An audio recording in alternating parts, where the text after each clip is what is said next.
ധോണി തന്നെയാണ് ഇപ്പോഴും ഏറ്റവും മികച്ച വിക്കറ്റ് കീപ്പർ എന്ന് മുൻ Australian captain Michael Clarke. IPL എന്നല്ല, ക്രിക്കറ്റിൽ തന്നെ ഏറ്റവും മികച്ച വിക്കറ്റ് കീപ്പർ ബാറ്റ്സ്മാനും ക്യാപ്റ്റനുമാണ് അദ്ദേഹമെന്ന് ക്ലാർക്ക് ചൂണ്ടിക്കാട്ടി.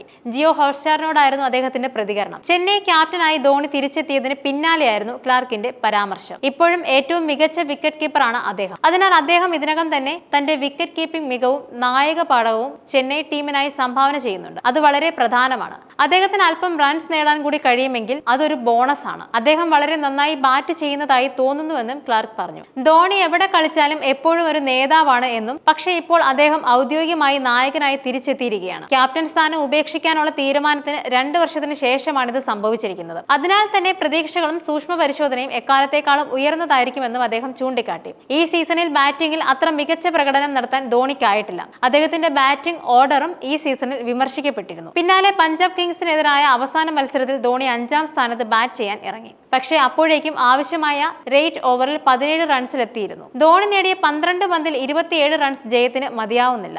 വേസ്റ്റ് ബോർഡിന് മുകളിൽ ഒരു നോ ബോൾ ഉണ്ടായിരുന്നു. അത് റിവ്യൂവിന് പോയി. പക്ഷെ അതിനെ ഫെയർ ബോൾ എന്ന് വിളിച്ചു. അത് അരയ്ക്കൊരു നോ ബോൾ ആയി തുടരുകയും പിന്നീട് ധോണി ഫ്രീ ഹിറ്റിൽ നിന്നും ഒരു ബൗണ്ടറി അടിക്കുകയും ചെയ്താൽ ഫലം വളരെ വ്യത്യസ്തമാകുമായിരുന്നു എന്ന് ഞാൻ കരുതുന്നു. വിജയത്തിൽ നിന്ന് ഒരു പന്ത് മാത്രം അകലെയായിരുന്നു അത് എന്നും ക്ലാർക്ക് പറഞ്ഞു. അതേസമയം രോഹിത് ശർമ്മയെയും ക്ലാർക്ക് പിന്തുണച്ചു. ഇന്ത്യൻ പ്രീമിയർ ലീഗിന്റെ കഴിഞ്ഞ 9 വർഷത്തിനിടെ ഒരു തവണ മാത്രമേ 400 റൺസ് കടന്നിട്ടുള്ളൂ. മുംബൈ ഇന്ത്യൻസിന്റെ മുൻ ക്യാപ്റ്റൻ കൂടിയായ രോഹിത് ശർമ്മ ഈ സീസണിൽ ഇതുവരെയുള്ള 4 മത്സരങ്ങളിൽ പരാജയപ്പെട്ടു. എന്നാൽ രോഹിത് ഒരു സമ്പൂർണ്ണ സൂപ്പർ സ്റ്റാർ ആണെന്ന് താൻ കരുതുന്നതെന്നും ക്ലാർക്ക് പറഞ്ഞു. സെഞ്ചുറി നേടുന്നത് സമയത്തിന്റെ കാര്യം മാത്രമാണ്. അദ്ദേഹം ഒരു മാന്യമായ ഇന്നിംഗ്സ് കെട്ടിപ്പടുക്കുകയുമെന്നാണ് ഞാൻ കരുതുന്നത്. അതൊരു 40 ആകാം 60 ആകാം. രോഹിത് ഫോമിലായ നിലവിലെ ഘട്ടം കടന്നുപോകുമെന്ന് കരുതുന്നുവെന്നും ക്ലാർക്ക് പറഞ്ഞു.